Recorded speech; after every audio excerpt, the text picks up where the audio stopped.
be here, and as you can tell, Chuck and I and Gabe really had a blast doing this. And the reason I'm here is I agreed a few months ago to Chris Jarrett's request to come speak at UNC, and that was a really wonderful event. I really enjoyed being part of that, and afterwards, I really enjoyed the Southern hospitality of you all, and I was up on David Furman's amazing roof deck, drinking moonshine mojitos when Chuck asked me if I would host this event. And I said, sure, I'll host this event.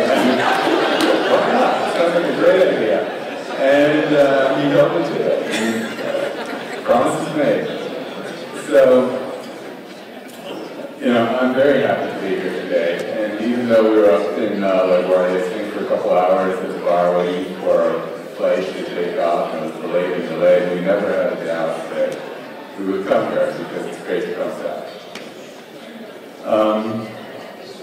It's a big responsibility to be asked to jury something like this. I know a lot of effort goes into our work every day, and when we submit our work for consideration by our peers, we have to do that with a sense of humility, but also with a sense of expectation. And when we look at all of these submissions, we really appreciated that. Both Gabe and I have had to struggle with rebuilding in different contexts. Gabe can tell you more about that. That he had just opened his practice in New Orleans with Katrina hit. And as you know, I work on the memorial. And I think something we do as architects is imagine a better future. And we have to do that in every day, in small ways and in big ways. And that's a remarkable thing to be part of, as a profession, but in some ways it's also a calling.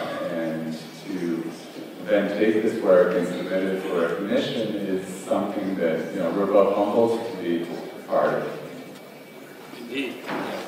No, thank you very much for having us. It's a real pleasure to have been a part of this process. And as Michael said, we look at all this work and see in it the struggle that we go through every single day to make a better place for people to live and work. And I've had the pleasure of working on museums my whole career. What a great career to look back on, including the North Carolina Museum, as Chuck had said, which was a wonderful project to be involved in. And most of my work, in fact, has been in the South, and so it's great to be back again. I was just here last week, but it's always good to be back in North Carolina. So thank you all for entrusting your work with our opinion, and really that's all it comes down to. And while we want to celebrate the winners, we also want to celebrate all the work that was submitted, and we encourage people to submit their work, regardless of how they feel about it. I mean, sometimes we fought over a couple projects that were that didn't get awards, and so I would argue, in fact, over the work that is controversial, the work that is questionable, and keep submitting. And that's the message I'd like for this chapter to hear, and we certainly want to encourage you to participate. Everybody, whoever you are, whatever kind of work you're doing, please keep submitting. It's a pleasure to be a part of it. Thank you. So, Chuck said we have to speak for at least an hour, right? Yeah, right. We're going to speak on the flounder. I don't know if you know about the flounder, but the flounder has... We're going to talk about that. So this is our first winner here tonight. Let's hear it for the citation award for the Disabilities Office building. We thought this was...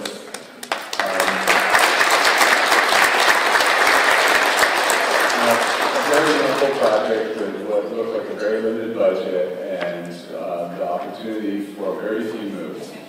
But yet, this project transcended those limitations and came up with a few moves which we thought really were, elegant, and we wanted to recognize that. Yeah, I think within a constrained budget, we've all, or most of us, have done projects where there's not a lot of opportunity, and you make the best out of that. And I think we saw that immediately in this project.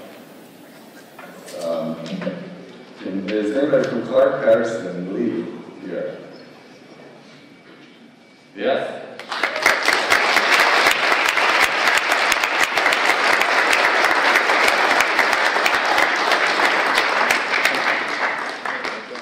Congratulations. Thank you.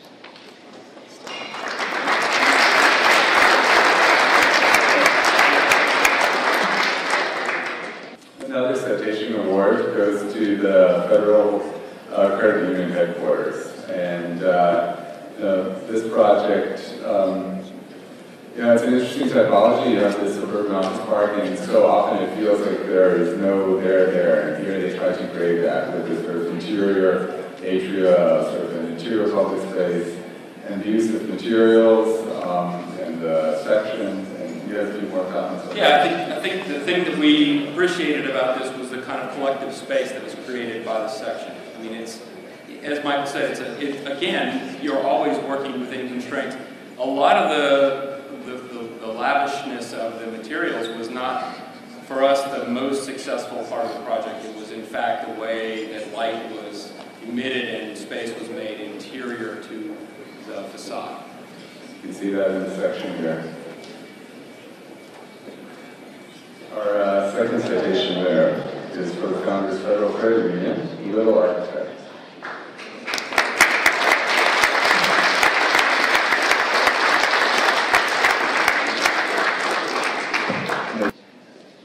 Okay. Congratulations.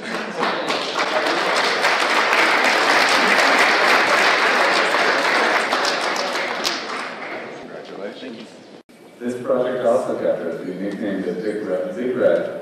And we really like the way the entire exterior envelope was really dealt with very carefully and beautifully with a lot of glass, with ceramic, use of light. I feel like I get to go first and you never get to go. Keep talking, you're doing great. But healthcare is a tough field, and actually Tomas, who's not here with us tonight, has worked on a couple of hospitals, and he kept coming back to this, how remarkable it is to be able to get so much design out of a client who usually is going to feel very apprehensive about some of the flourishes that we saw here, and we appreciate it. And this citation is for the Adventist Health System corporate headquarters. So, Little.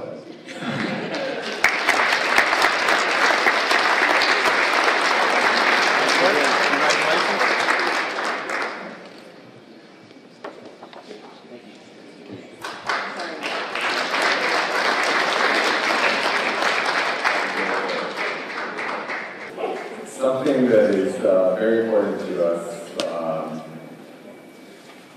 is the urban context. I think very often in architecture we celebrate buildings individually and we forget about the fact that they are actually actors in sort of a greater drama. And what really makes cities exciting is the assembly of buildings. And sometimes you need buildings that are a little more self-facing, but that respect those rules. And what we saw in this project was a real commitment to creating a place, to reinforcing the street wall, to saying sidewalks are important, to concealing parking, to create a variegated street facade. And this project, again,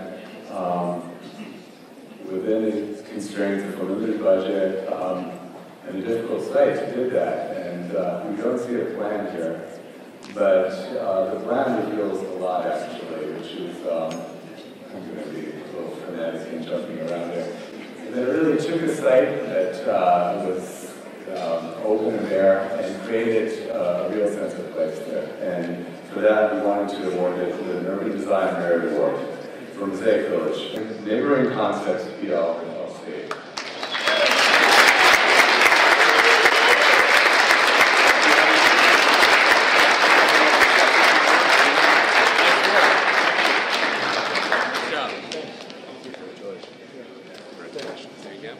Our next one goes to, it's Interiors Merit Award to the Capitol, and it was this hidden little gem. Very cool architects, really deserves credit for this project. You have this nondescript building that all of a sudden reveals this incredible interior on the inside. It's small, it's scaled beautifully, the plan is very rigorous. Let me. Cut it, yeah, cut it. This is the AV corner. I gotta read the jury comments on this one. This was as well crafted as the courtyard of this building. Serene, verdant oasis hidden in an otherwise ordinary shell. Rigorous plan. Beautifully done, guys. I mean, as nice a project as you're going to get, and concealed within this ordinary shell. So, good job.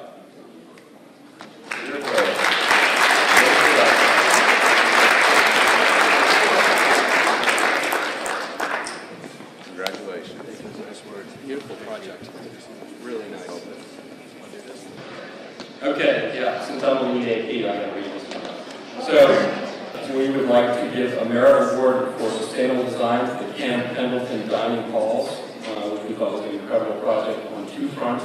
Obviously, daylighting was important here, but given the location of the project, we also thought that the water management and, naturally, the energy management were impressive here. Generally, we looked at this project through a design lens and also through the sustainable design lens, and congratulate you on a job well done. This goes to Clark Nexon, Architecture and Engineering. Congratulations.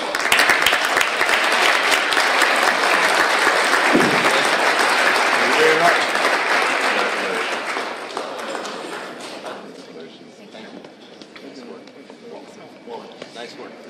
So let's get out here. Let's get up front. Yeah. Good job, man.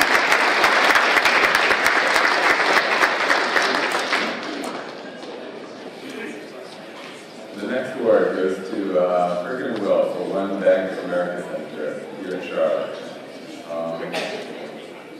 We talked earlier about the urban responsibilities of architecture, and we saw a lot of that in this building, the way it held street corner, the way it created a series of differently scaled spaces that kind of scaled the way up from street level to a garden, an elevated podium. And these spaces, brought together very modern polished materials, steel and glass, together with some beautiful landscaping. And really humanity scale, even though it's a very large building. So, congratulations to Cricket and Will. Do you have any comments on that?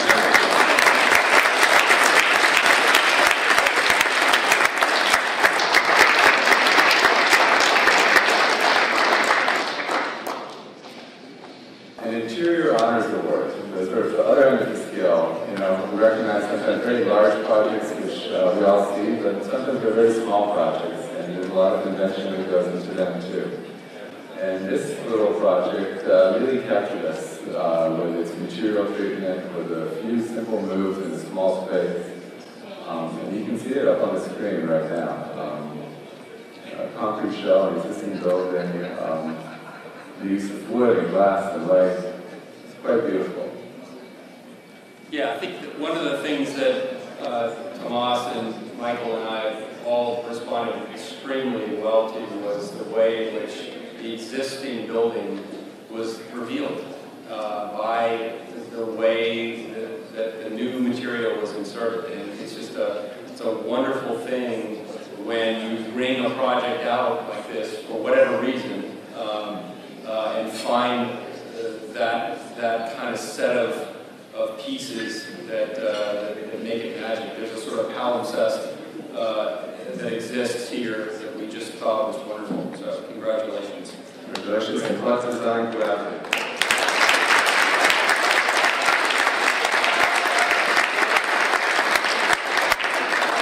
Project, guys.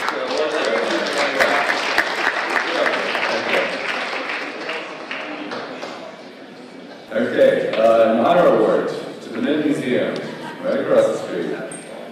Machado and Savetti were the design architects, Clark Patterson Lee were the executive architects, and I think it's a project you all know with We were really struck by the sort of muscular presence, very sculptural form. But we're also very impressed by the mix of different program uses. This is a museum, but it also has legal spaces. It also will have apartments as part of it at some point. And that diversity of uses in a downtown context is something that was very important to us. That it's density and diversity that really drives the cities and makes them incredible places to live in. And this project reinforces that idea.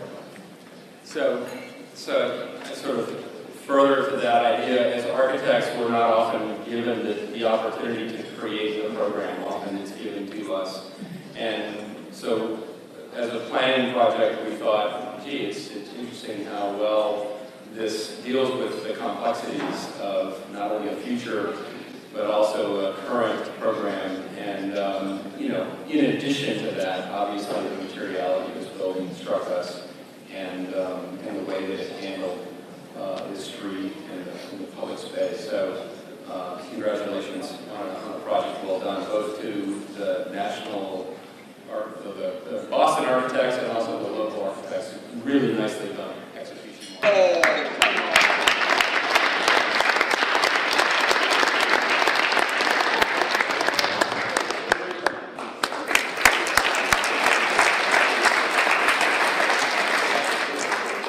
Last, but certainly not least, an honor award that goes to Overlook Hall at UNC.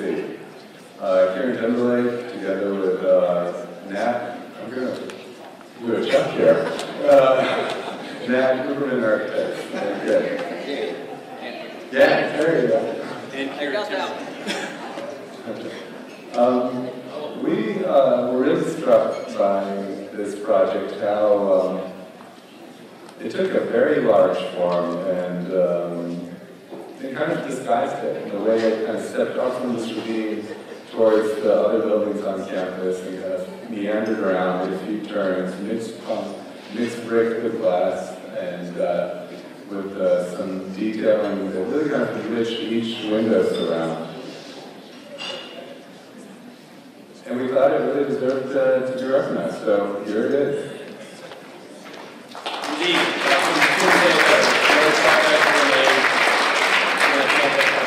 Congratulations.